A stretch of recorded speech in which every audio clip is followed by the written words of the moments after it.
त्यांची व्हिडिओ कॉन्फरन्सिंगद्वारे पत्रकार परिषद सुरू आहे तिथे. त्यामुळे कृपा बाहेर पडायचं टाळा. आज ज्या ठिकाणी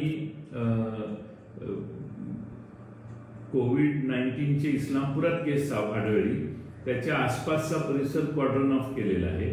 त्याच्यानंतर पुन्हा 12 निघाल्यावर मोठा परिसर कॉर्डन ऑफ मी करायला सांगितलेला आहे. त्या घरातल्या प्रत्येकाला बाहेर आता येता येणार नाही. शेवटी आपल्याला शिस्त ही पाळलीच पाहिजे. जर आपल्याला शिस्त पाळली नाही तर त्याचा दुष्परिणाम प्रचंड मोठा होऊ शकतो आणि त्यामुळं आपण कोणत्याही परिस्थितीत ही शिस्त पाळली पाहिजे. याच्यात कोणतंही राजकारण नाही, कोणत्याही पद्धतीचा दृष्टिकोन कुणीच बाळगू नये. पक्षाच्या पलीकडे जाऊन या कोविड-19ला सगळ्या समूहाने तोंड देणं अत्यंत आवश्यक आहे. महाराष्ट्राच्या मुख्यमंत्री महोदयांनी अतिशय टप्प्याटप्प्याने महाराष्ट्रात काही गोष्टी या पूर्णपणाने कोविड-19ची काळजी घेण्यासाठी जाहीर केलेल्या आहेत. केंद्र सरकारने देखील 21 दिवसाचा पूर्ण लॉकडाऊन केलेला आहे. राज्यांच्या सीमा बंद झालेल्या आहेत. मला अनेक जण फोन करून सांगतात गोव्याला आमचे नातेवाईक आहेत, कर्नाटकात आमचे नातेवाईक आहेत, बेंगलोरला नातेवाईक आहेत, त्यांना यायचंय. पण आता राज्यांच्या सीमा सील झाल्यामुळं ते अवघड आहे.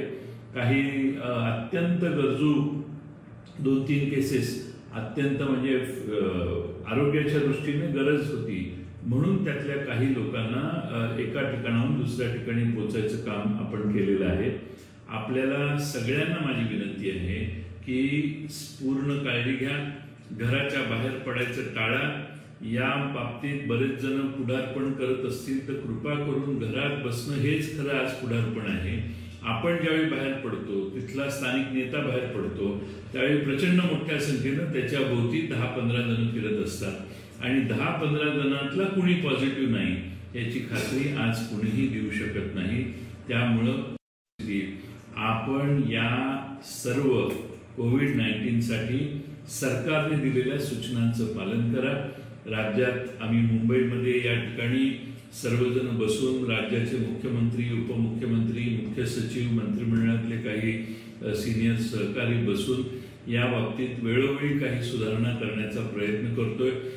24 तास दुकान उघडी आहेत म्हणून 24 तास बाहेर फिरणं हे कृपा करून थांबवलं पाहिजे आणि घरातला एकच माणूस आपण सगळ्यांनी ठरवा जो बाहेर जाईल आणि तुम्हाला आवश्यक असणारे पदार्थ विकत घेऊन येईल, जीवनावश्यक वस्तू विकत घेईल. त्यामुळं कोणत्याही परिस्थितीत लोक रस्त्यावर घरातनं बाहेर पडणार नाही.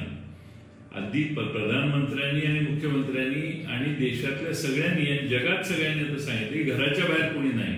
आता आपण बऱ्याच टीव्हीवर दिसत असेल आपल्याला जगातल्या बरेच अमेरिकेसारखा, युरोपसारखा पाश्चात्य राष्ट्रामध्ये हजारो लोकांचे बळी गेलेले आहेत आणि घराच्या बाहेर एकही माणूस दिसत नाही. आपल्याला काही होणारच नाही अशी ओव्हर कॉन्फिडन्स घेऊन आपण जर सगळे घराच्या बाहेर पडायला लागला तर पोलीस देखील कुणाकुणाला थांबवणार. पोलीस शेवटी देखील तो माणूसच आहे. त्यामुळं पोलिसांच्यावर सगळं जबाबदारी आहे आणि आम्ही फिरायला मोकळे आहोत. हे तुम्ही कुठल्याही परिस्थितीत आपण कोणत्याही परिस्थितीत पोलिसांना पूर्ण सहकार्य दिलं पाहिजे. घरातनं बाहेर न पडणं हाच त्याच्यावरचा उपाय आहे आणि म्हणून आपण ग्रामीण भागातली लोक आता मला या ठिकाणी बऱ्याचशा सूचना यायला लागलेल्या आहेत की याच्यात एक मला धीरज तौर म्हणून आहे, त्याचं हे आहे की युनायटेड किंगडम इंग्लंडमध्ये आहे. आम्ही 120 विद्यार्थी अडकलेलो आहोत आणि आम्ही तुम्हाला मेल पाठवलेला आहे. आता देशामध्ये याची विमानं बंद झाली हे आपण सगळ्यांनी लक्षात घेणं आवश्यक आहे. आता तुम्ही जिथं आहात तिथं सुरक्षित राहण्याचा प्रयत्न करा. मुंबईमध्ये कुठेही साहेब लॉकडाऊन व पालन करताना दिसत नाही आहे. 10 ते 15% लोक आहेत ते त्यांच्यावर शासनामार्फत कठोर कारवाई करा. त्यांची गाडी तरी जप्त करा. सदर चालकांना 144 कलमांनुसार अटक करा. सूचना चांगली आहे. याची ज्यावेळी अंमलबजावणी होते त्यावेळी त्याच्या बाबतीत फार मोठ्या प्रमाणात आपल्याला वाईट वाटायला लागतं. पोलिसांनी दंडुकी थोडासा कठोरपणा केला तर पोलिसांवर टीका ताबडतोब लोक सुरू करतात. आष्ट्या येथील शेतकऱ्यांना शेती कामाकरता डिझेल मिळत नाही. आम्ही कालच मुख्यमंत्री उपमुख्यमंत्री आम्ही बसून याच्यावर महाराष्ट्रात अजित पवार यांच्या कार्यालयात बैठक झाली आणि त्यात शेती योग्य जी काही कामं असतील ती कामं चालू राहिली पाहिजेत. शेतातली कामं एकट्या शेतकरी करतोय, ग्रुपने जाऊन कुठलंही काम असेल तर त्यामुळं डिझेल पेट्रोलचे पंप काही ठिकाणी बंद करण्यात आले. ते बंद करण्यातले प्रयत्न आपण करू. तासगाव भागात नाशिक जिल्ह्यात द्राक्ष बागायतदारांची थोडीशी अडचण झाली, त्यातूनही मार्ग काढायच्या सूचना देण्यात आलेल्या आहेत. ज्या ठिकाणी केळीचे बागायतदार आहेत, केळी देखील बाजारपेठेत पोहोचवण्याच्यासाठी प्रयत्न चालू होते, त्यांनाही काही ठिकाणी संबंधितांना सूचना देण्याचं काम आम्ही केलेलं आहे. मुंबईची बाजार समिती चालू केली, परंतु बाजार समितीत एवढी प्रचंड गर्दी आहे की काल मी टेलिव्हिजनवर बघितलं, बाजार APMC चालू झाली आणि बाजार समितीत प्रचंड गर्दी व्हायला लागली. त्यामुळे आपण एखादी गोष्ट चालू आहे म्हणून झुंबड करण्याचा प्रयत्न का होतो हे आपण थोडीशी शिस्त लावून घेण्याची गरज आहे. हाताला काम नसणारे, राहायला व्यवस्था नसणारे लोक गावाकडे स्थलांतर करत आहेत, त्यांच्याबद्दल काय मार्ग काढता येईल. आपण शिवभोजन हे जी योजना आहे ती शिवभोजनाची संख्या आता त्या दुकानात वाढवायची मदत केलेली आहे. कोणीही उपाशी राहू नये यासाठी सरकार प्रयत्न करणार आहे आणि त्यासाठी शिवभोजनाची संख्या वाढवून त्या ठिकाणी मुक्तपणाने जेवण द्यायचा प्रयत्न करताना देखील तिथं गर्दी होणार नाही याची काळजी घेण्याचं काम करतोय आपण. त्याचबरोबर पूर्ण बाजारात भाजी खरेदी करायला जाणाऱ्यांना देखील आता चौकोन आखून दिलेले आहेत. कुणी किती अंतरावर राहिलं पाहिजे, 1 मीटरपेक्षा जास्त अंतरावर राहिलं पाहिजे, हा प्रयत्न आपण त्या ठिकाणी मुद्दामून करतोय. कोणत्याही मध्ये इथं मिरज एक सुजित साळुंखेंचा प्रश्न आहे.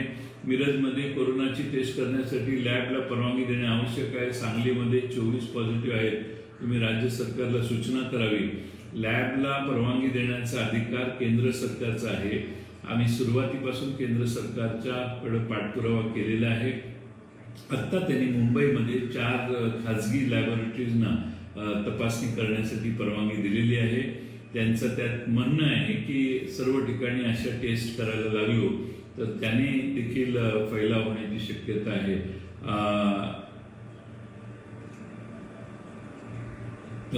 काही ठिकाणी मास्कची गरज आहे.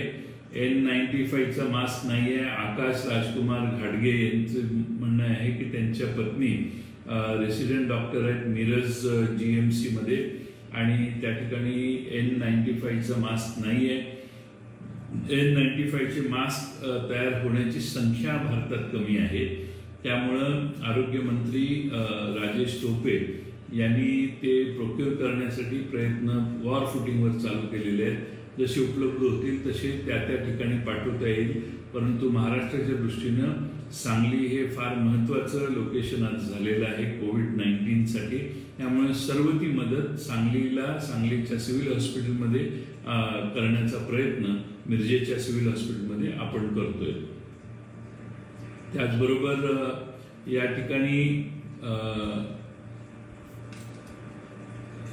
ग्रामीण भागात अजून विकास पाटील स्ट्रिक्ट केलं पाहिजे म्हणून ग्रामीण भागात सगळे मेसेज येत आहेत. किनी टोल फार गाड्या थांबल्या आहेत. सलीम शेख यांचं सरकारने कसोशीने प्रयत्न करीत आहे. या ठिकाणी मयूर कुलकर्णी यांनी सांगितलेलं आहे की साहेब पोलिसांसाठी मास्क व इतर आवश्यक सुविधा द्याव्यात. तेच केंद्र सरकारने आरोग्य कर्मचाऱ्यांसाठी आरोग्य विमा दिला, त्यात पोलिसांचा देखील समावेश करावा अशी केंद्र सरकारला आपण विनंती करू. चांगली सूचना आहे, त्याचा विचार नक्की राज्य सरकार करेल. आपण सगळ्यात महत्त्वाचं म्हणजे मी कोरोना व्हायरस सुरू झाला त्या आधी सांगलीला बसून सर्व यंत्रणांची बैठक घेतली. त्यांना कडकपणाने बऱ्याचशा सूचना दिल्या. माझी पूर्ण सांगली जिल्ह्यातल्या सर्वांना विनंती आहे की आपण घरात बसायचे आणि